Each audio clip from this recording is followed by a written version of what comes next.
Bonjour à tous, je suis ravie de vous retrouver pour une nouvelle vidéo dans laquelle je vais vous parler des petites listes et je vais m'essayer au vlog. Alors, c'était mon intention de départ. En réalité, il y aura finalement assez peu de vlogs.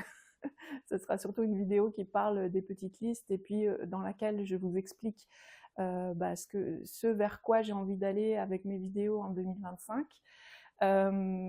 Avant de vous expliquer tout ça, je voulais me présenter parce que je le fais assez rarement en fait sur ma chaîne YouTube et puis il y a quand même très régulièrement des nouvelles personnes qui s'abonnent et comme je vais nommer cette vidéo vlog 0, peut-être que ça sera parce que je veux que ce soit un peu le début d'une forme nouvelle sur ma chaîne YouTube.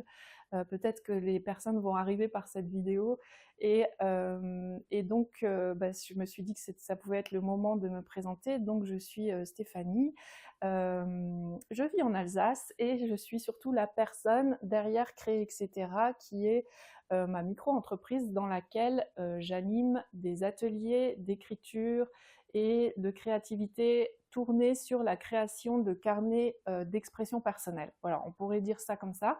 Je viens du monde du scrapbooking. J'ai commencé les ateliers grâce au scrapbooking. Et puis, petit à petit, je suis revenue à quelque chose de plus simple dans le sens au niveau du matériel utilisé et tout ça, et beaucoup plus tourné vers l'écriture, et en particulier l'écriture de soi. Mon truc à moi, c'est l'écriture autobiographique, l'écriture de journaux personnels, mais de temps en temps, j'aime bien aussi explorer d'autres thématiques et aller vers plus de l'écriture de fiction. Je propose des ateliers essentiellement en ligne. On se retrouve dans des groupes Facebook. Je fais souvent des lives pour être quand même proche des personnes. J'organise des Zooms aussi. Alors Zoom sous forme d'atelier d'écriture sur Zoom, donc, ou alors sur Zoom, je propose aussi des moments créatifs. Donc voilà, ça reste convivial même si c'est en ligne. Ça demande assez peu finalement de connaissances informatiques pour pouvoir participer à mes ateliers. Il faut juste soit un téléphone, soit un ordinateur et une connexion, et c'est bon. Et donc je propose des ateliers qui ont un temps limité, par exemple 1 mois, 2 mois, voilà, c'est à peu près mon rythme, où on se retrouve régulièrement une fois par semaine avec des nouvelles propositions de ma part. Et je propose aussi un groupe, j'anime un groupe qui s'appelle Le Labo, parce que je veux que ce soit un lieu d'expérimentation où on ose créer des choses, sortir de sa zone de confort, etc., qui est aussi tourné bien sûr vers l'écriture et la création de carnets. Et là, c'est une formule d'abonnement. Donc, en fait, on prend un abonnement comme on peut s'abonner à Netflix, par exemple, et on peut rester autant qu'on veut. Et il y a certaines personnes qui essayent, qui restent 1 mois et qui, au bout d'1 mois, se disent bah non, finalement, j'ai pas le temps ou ce n'est pas pour moi. Hein, on a le droit aussi de pas aimer. Et il y a d'autres personnes qui sont là depuis le début. Donc en fait, c'est un groupe qui a débuté en mai 2018. C'était mai-juin, j'ai fait des expériences. En fait, j'ai testé. Et en septembre 2018, c'était le début de la première saison. Et donc, il y a des personnes qui sont là depuis le début, qui s'y plaisent. C'est leur lieu, leur antre pour créer. Et puis, comme c'est un petit groupe, on est entre 20 et 30 personnes dans ce labo de Créer, etc. Il y a vraiment des relations qui se créent, des relations fortes. Et j'ai voulu un groupe fermé et payant, parce que souvent on me pose la question pourquoi cette forme en fait, pour que justement il y ait l'intimité nécessaire, la confiance nécessaire, voilà, que les personnes se sentent en sécurité pour publier leurs textes, parce que comme on fait de l'écriture autobiographique, parfois c'est des textes intimes ou qui montrent des fêlures, des choses comme ça, et c'est très important quand vous publiez vos textes. Ça c'est un conseil que je vous donne. Si vous donnez à lire à vos textes, c'est très important de les donner à lire à des personnes qui sauront les recevoir et qui ne seront pas dans le jugement. Donc voilà, c'est d'où d'où la structure de ce groupe et comme la façon dont il fonctionne. Voilà, donc c'est mes activités donc entre le groupe du labo et les ateliers plus euh, ponctuels. Et puis des ateliers où on va beaucoup créer, c'est-à-dire qu'on va créer tout le carnet, à la fois les textes, les décorations, les illustrations, du collage. Je propose plein de petites techniques différentes et des ateliers où on va plus se concentrer uniquement sur l'écriture, sur le texte et la forme du texte. J'aime bien explorer plein de formes de textes différentes, la poésie, le conte, enfin voilà. Euh, c'est à peu près qui je suis et ce que je propose. Et puis donc sur ma chaîne YouTube, eh ben, jusqu'à présent, je faisais des vidéos dans laquelle j'abordais un thème comme par exemple commencer un journal. C'est une des vidéos qui a eu le plus de succès, on va dire, ou les pages du matin, enfin voilà, une technique de journal ou une technique d'écriture, ou parfois je parle aussi de le matériel que j'utilise pour illustrer mes carnets. Euh, euh, voilà, c'est à peu près comme ça que se présentait ma chaîne YouTube jusqu'à présent, dans le sens où j'avais un thème, un sujet, et puis je développais. Souvent, je parle devant la caméra, hein, c'est ce que je sais mieux faire. Et puis de temps en temps, je vous montre aussi mes carnets. Et là, j'ai eu envie, en fait, de faire évoluer ça un petit peu parce que j'avais un petit peu l'impression de tourner en rond. Moi, je suis une personne qui a besoin de changer les choses de temps en temps pour garder son intérêt et pour être toujours motivée. Et j'ai besoin aussi un petit peu de me challenger.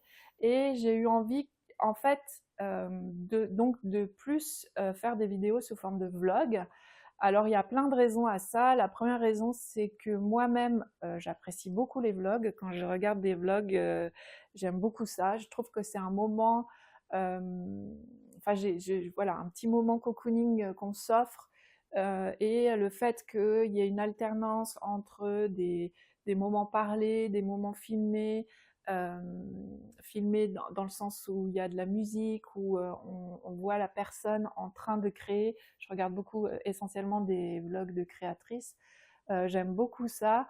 J'aime beaucoup aussi qu'on puisse explorer plein de sujets dans un vlog qui sont pas forcément, dans mon cas, ça sera pas forcément relié à l'écriture, tout en restant quand même dans le domaine créatif. Je veux vraiment rester dans ce qui concerne la créativité. Et, et aussi plus, oui, voilà, je voulais plus vous montrer, quand je suis en train de créer, euh, plus vous emmener dans mes carnets, vous emmener dans mon organisation, vous emmener en fait dans mon quotidien de créatrice et de micro-entrepreneur, d'animatrice d'atelier. Et la forme du vlog, pardon, s'y prête bien. Et alors, je suis complètement débutante en la matière, j'en ai beaucoup regardé, mais c'est un vlog, c'est assez. Ça demande de filmer plein de choses, ça demande aussi de faire du montage, d'avoir quand même une idée de où on va. Et puis, c'est pas intégré dans mes habitudes pour l'instant. Donc, voilà, je suis vraiment pour l'instant dans une phase de tâtonnement expérimental, donc je vais vous demander beaucoup d'indulgence. Bon là, ce premier, c'est pour ça que je l'ai appelé Vlog 0, parce que c'est vraiment j'ai fait des tests. Il y a eu beaucoup de ratés dans mes tests, que ce soit au niveau de la prise de vue, que ce soit au niveau de la prise de son, que ce soit j'avais une idée puis ça fonctionnait pas. Enfin voilà, mais c'est normal. Je dis toujours à mes clientes en fait que c'est important pour développer sa créativité de se mettre de temps en temps dans des situations de débutants, parce que ça nous oblige bah, à, à sortir de notre zone de confort, à trouver d'autres moyens de faire, aussi à rester modeste, hein, parce que quand on est débutant, bah, on voit que finalement c'est assez compliqué de faire un vlog, si je prends l'exemple du vlog, et, et ça permet aussi de mieux comprendre parfois les difficultés d'autres personnes. Enfin bref, je trouve que c'est important parfois de se mettre dans des situations où on n'a pas forcément les armes, alors sans se mettre en danger bien sûr, mais bon là, essayer de tourner un vlog, ça va, c'est raisonnable. Et, et je pense que tout mes c'est en fait là je me disais ouais j'ai perdu vraiment beaucoup de temps parce que bah, j'ai filmé plein de trucs et ça n'a pas marché et tout ça, mais en même temps j'ai appris plein de trucs, donc c'est aussi gérer son temps différemment. Enfin voilà, il y a plein d'avantages à être dans une situation de débutant, et bah, c'est ce que je fais en essayant de filmer des vlogs. Et, ce que je voulais vous montrer aussi, c'est que euh, j'ai euh, j'ai commencé cette année, enfin une de mes intentions de cette année, c'est de progresser en tricot notamment, parce que je suis une éternelle débutante en tricot. Là pour le coup, je ne progresse pas, tout simplement parce que le tricot, c'est quelque chose qui demande beaucoup de temps et de patience, et c'était pas forcément mes qualités jusqu'à présent. Et puis, bah, les configurations de vie changent. Il y a des contraintes dans la vie qui font que j'ai plus de temps, et plus de temps où j'ai besoin d'être calme. Et donc, j'ai décidé de me remettre au tricot, et cette fois de progresser, de ne pas m'arrêter à la fin de l'écharpe. Et un de mes objectifs, c'est alors en premier de tricoter des chaussettes et en deuxième de me tricoter un pull. J'ai commencé par un châle en dentelle, donc je vous montrerai ça, je vais peut-être vous mettre des petites images pendant que je vous parle. Et puis j'ai remarqué en comment dire, en fouillant sur YouTube pour trouver des tutos, et puis après en écoutant des vlogs justement de tricoteuses, que bah souvent les débutants on les voit pas sur YouTube. Une fois en fait on commence à se filmer une fois qu'on a déjà atteint un certain niveau. Et alors parfois il y a des youtubeuses, ou certainement des youtubeurs aussi, mais moi, comme je m'intéresse plutôt à des loisirs féminins, je regarde surtout des femmes, en tout cas en ce qui concerne la créativité, qui montrent qu'elles débutent quelque chose, mais on ne suit pas leur progression en fait. Et je me suis dit, tiens, ça pourrait être intéressant aussi que je vous parle de cet aspect-là en matière de tricot. Enfin, du coup, pour moi, c'est le tricot, de comment je vais progresser, de par où je commence. Donc, je pense qu'il y aura des petites sessions dans mes vlogs dans lesquelles je vous parlerai de mes expérimentations en tricot, de comment je progresse, de ce que j'ai appris, de ce que j'ai compris, parce qu'il y a des petites choses vraiment parfois idiotes qu'on ne demande pas forcément dans les vlogs tricot, comme par exemple comment bloquer ces aiguilles, les aiguilles, quand on a des aiguilles circulaires qui sont interchangeables, donc on peut changer le câble. Moi, je n'avais pas compris au début qu'on pouvait les serrer, et donc elles se dévissaient tout le temps. Bref, vous voyez des détails comme ça qui, je pense, peuvent arriver dans tous les loisirs créatifs, dans tous les arts, dans tous les artisanats. Bah, je trouve que ça peut être intéressant de suivre le parcours d'un débutant ou d'une débutante. Et j'ai quand même trouvé une chaîne YouTube, je vous mettrai le lien dans la barre des commentaires, d'une Québécoise qui montre comment elle a débuté en tricot. Et ça, j'ai trouvé ça vraiment passionnant. Donc je me suis dit, ah ben, je pourrais aussi faire ça. Ça fera une personne de plus sur YouTube qui montre ses galères et comment petit à petit on progresse. Voilà. Donc, mais ça sera dans un prochain vlog. Je vais pas faire très long là. Ce dont je vais vous parler aujourd'hui, c'est des petites listes et de mes carnets de petites listes, ce que je vais en faire, comment je m'organise pour les petites listes, etc. Je vous ai filmé. J'ai filmé, je me suis filmée en train d'écrire et tout ça, et puis je vais vous expliquer un petit peu comment je m'organise.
j'ai ressorti quelques vieux albums, carnets pour vous montrer un petit peu.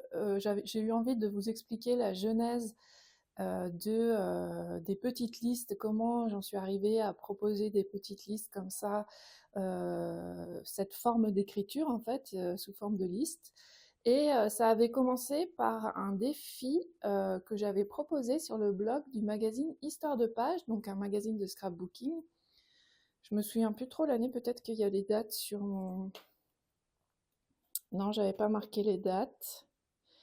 2012, ce que je voudrais réaliser en 2012, donc c'était l'année 2011-2012, je pense. Et j'avais donc customisé un petit classeur à fiches comme ça avec du tissu. J'adore cette grosse fleur. Alors je serais incapable de vous dire d'où elle vient, hein, parce que vous voyez, 2011, ça commence vraiment à dater. Et l'idée, c'était, je crois que c'était une fois par mois ou une fois par semaine, donc c'était pas du tout un défi d'écriture quotidienne, parce que bon, il y avait quand même un peu de travail de mise en page. Là, je faisais un travail avec les encres. Non, je crois que c'était des Neocolor 2. Enfin bon, bref, peu importe. Et chaque semaine, je proposais un sujet d'écriture assez simple, par exemple mes vêtements favoris. Et là, du coup, je le mettais avec une photo et une photo de mon lit. Et donc, ça permettait chaque semaine d'aborder un sujet personnel, autobiographique, en quelques lignes. Et j'avais fait ça pendant tout. Après, j'avais fait le journal Jar aussi. J'avais fait ça pendant toute l'année. Et ça me fait un beau souvenir comme ça, moitié écriture, moitié photo. J'avais beaucoup aimé réaliser ça. Et puis petit à petit, j'ai décidé d'en faire un défi d'écriture mensuel et quotidien. C'est-à-dire chaque mois, je proposais des nouvelles petites listes et avec une petite liste par jour à écrire. Au départ, je les ai écrites dans mon bullet journal. Et puis après, j'ai dédié des carnets à ça. Alors parfois c'était des petites listes, parfois des petits mots, parfois comme l'année dernière, on a écrit à partir de propositions que j'avais trouvées dans un bouquin qui était sous forme de aujourd'hui. Donc aujourd'hui une liste. Aujourd'hui, c'est bien une vache. Enfin bref, c'était des propositions comme ça, un peu loufoques, mais qui donnaient à écrire chaque jour. Et j'ai beaucoup, beaucoup aimé cette expérience. Je vous mettrai dans la barre dans les commentaires, non, la barre d'infos, je vais y arriver. Je vous mettrai la référence du bouquin dans lequel j'avais trouvé ça, puisque rendons à César ce qui est à César. Et on arrive à cette année. Donc cette année, j'ai décidé de faire j'ai toujours des petits papiers, des petites listes qui traînent partout. J'ai décidé de faire un carnet par mois. Donc ça, c'est celui du mois de février. Je vous ai filmé quand je le préparais. Et donc ça commence en septembre, puisque les petites listes dans le labo, c'est chaque mois. Mais mes carnets vont de septembre à septembre, parce que les saisons, enfin, je fonctionne sous forme de saison. Et ça va de septembre à septembre, c'est mon passé d'enseignante qui ressort, j'ai toujours mon année scolaire en tête. Donc j'ai fait septembre, un carnet pour octobre, novembre. Alors il n'y a pas décembre, parce qu'en décembre on fait un atelier je propose un sujet d'écriture par jour pour célébrer l'année, en fait, pour faire un récap de toute l'année qui vient de passer. Et comme c'est déjà un sujet d'écriture quotidien, je rajoute pas les petites listes, parce que sinon après on se sent submergé et c'est contre-productif. Donc en décembre, on fait notre célébrer. Donc cette année, c'était célébrer 2024, et c'est un atelier que j'ouvre à d'autres personnes qui souhaitent y participer. Donc j'ai repris en janvier, et voilà février que j'ai préparé avec vous. Normalement, vous aurez les images. Et en fait, bon, c'est simplement parce que cette année, pourquoi j'ai fait plusieurs livrets comme ça, c'est parce que cette année, je veux explorer des techniques de reliure, et je me suis dit que ça pourrait être intéressant après de tous les relier à la fin de l'année, une fois qu'ils sont tous rédigés, et d'en faire un gros bouquin, enfin d'en faire un album. Je ne sais pas trop quelle forme ça va prendre encore. Je pense que je vais utiliser de la cartonnette pour faire la couverture et puis de coudre chaque livret en suivant une technique de reliure.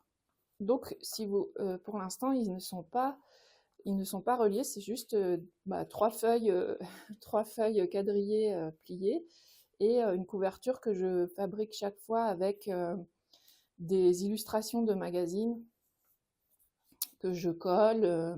Je fais des petits montages pour que ce soit sympa, en essayant de varier les couleurs. Voilà. Et puis ensuite, une fois que mon livret est prêt, chaque jour ou chaque 2 jours ou parfois j'en fais plusieurs d'affilée parce que j'ai pas eu le temps de m'y mettre les journées. J'ai pas vraiment une routine par rapport à ça, mais je le fais quand même très régulièrement. Mais je viens coller cette bande. Alors ce que je fais, c'est que dans le labo, je poste chaque mois un document qu'on peut imprimer. Alors moi, je le transforme un petit peu avant de l'imprimer parce que j'utilise une police d'écriture qui s'appelle Typnoxidi, je crois, et que j'aime beaucoup. Donc juste, parce que mon document, il y a une image, tout ça, donc je ne garde que le texte pour l'imprimer. Et comme ça, tout est prêt quand je m'y mets. J'ai pas à imprimer le titre, écrire. Enfin voilà, j'ai tout de près. Et puis, comme fioriture, je mets juste des petits ronds là de couleurs. Ça égaye un peu la mise en page. Et je rajoute toujours la date avec un tampon encreur. Voilà. Et c'est ma façon de tenir les petites listes. Et oui, je vous dis, ça dépend des périodes. En fait, j'ai des périodes où j'ai des bonnes routines et où j'arrive à tenir les routines et où j'écris tous les jours. Puis il y a des périodes où c'est plutôt, je m'y mets une fois par semaine et j'écris mes setlists de la semaine.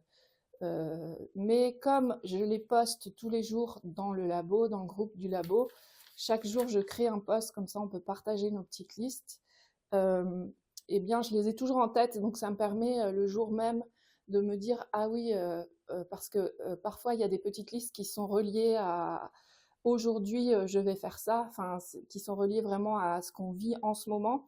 Donc ça me permet de déjà réfléchir à ce que je vais écrire, de me dire ah oui je vais raconter ça, enfin bref. Donc j'ai quand même toujours un peu les petites listes en tête et ça me permet d'y réfléchir un peu. Voilà, donc si vous êtes intéressé, si vous voulez tester, alors sachez que dans le labo, j'en propose des nouvelles tous les mois. Et sinon, vous pouvez télécharger gratuitement pour vous y essayer, pour voir si ça vous plaît.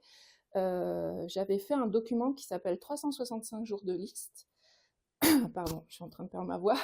Et donc, vous pouvez le télécharger gratuitement. Je vais vous mettre le lien dans la barre d'infos. Donc, vous pouvez comme ça tester si c'est une forme d'écriture que vous aimez. Moi, je trouve que c'est une façon de rentrer en écriture assez simple, puisque c'est quand même toujours, des sujets, des propositions, soit reliées au quotidien, soit reliées à des choses qui nous concernent. Là, par exemple, si vous prenez la liste de février, aujourd'hui on est le 14, j'ai proposé la Saint-Valentin, pour moi c'est, puis à développer. Ça peut être une liste de mots qu'on aime, enfin voilà, c'est très varié. Donc en même temps, on n'a pas, parce que parfois quand on commence un journal, on a l'impression de toujours écrire la même chose. Donc là, ça donne des entrées pour un journal qui sont variées et en même temps simples. Et comme on écrit sous forme de liste, on se soucie pas trop du style, c'est vraiment pas un exercice pour travailler son style, mais c'est juste pour garder la mémoire en fait. Et vous voyez que moi, là, dans ce classeur que j'avais fait, alors certes, là, il y a aussi des photos et tout ça, mais le texte se suffirait à lui-même. Là, par exemple, il y a une photo, mais c'est pas très important. Là, c'est même pas une photo de moi, c'est une illustration comme ça. Et en fait, c'est un souvenir de l'année 2011-2012 et de qui j'étais, de ce que je pensais, de comment je ressentais les choses en 2011-2012, qui est assez précieux. Et donc, je vous invite à tester.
voilà, c'est la fin de ce premier bébé vlog. Donc vous voyez que ça ressemblait pas trop à un vlog, mais euh, j'espère vraiment prendre l'habitude de plus filmer. Enfin, j'ai plein d'idées en fait, donc j'espère pouvoir vous emmener un peu plus avec moi dans mes balades, même si je ne vais pas très loin. Je suis vraiment entourée de beaux endroits. Dans mes expériences de tricot, dans mes expériences d'écriture évidemment, puisque ça reste quand même le sujet principal de cette chaîne et mon intérêt principal, la création de carnets, la reliure, c'est quelque chose dans lequel je veux progresser aussi cette année, donc je pense que je vous en reparlerai. J'aimerais faire des tutos aussi filmés, donc bah, pareil, ça demande j'en ai déjà fait pour mes ateliers, mais j'étais jamais très satisfaite de la qualité d'image. J'ai besoin de modifier un petit peu mon installation pour que ce soit encore de meilleure qualité. Après, l'information était passée, hein, donc c'était l'essentiel. Mais voilà, j'ai plein d'envies. Reste à trouver, à mettre ça dans une routine de création et à prendre mes marques et à progresser petit à petit. Euh, voilà, je vous remercie de m'avoir écouté jusqu'au bout. Si vous avez des questions par rapport aux petites listes ou par rapport à d'autres choses, n'hésitez pas à les poser dans les commentaires. Dites-moi si vous avez envie que je continue dans cette voie de vlogueuse ou si ça vous paraît un petit peu futile. Vous avez le droit, hein, je ne me vexerai pas. Et puis, bah, je vous dis à très bientôt pour un prochain vlog. Je ne sais pas quand, je n'ai pas trouvé mon rythme encore, donc je tâtonne. J'espère que ce sera très prochainement. Et si vous en voulez un autre, en tout cas, mettez-moi plein d'encouragements dans les commentaires, ça m'aidera beaucoup. Voilà. Donc, je vous souhaite plein de bonheur dans toutes vos créations, dans toutes vos expériences. Et je vous dis à très vite pour une prochaine vidéo. Salut!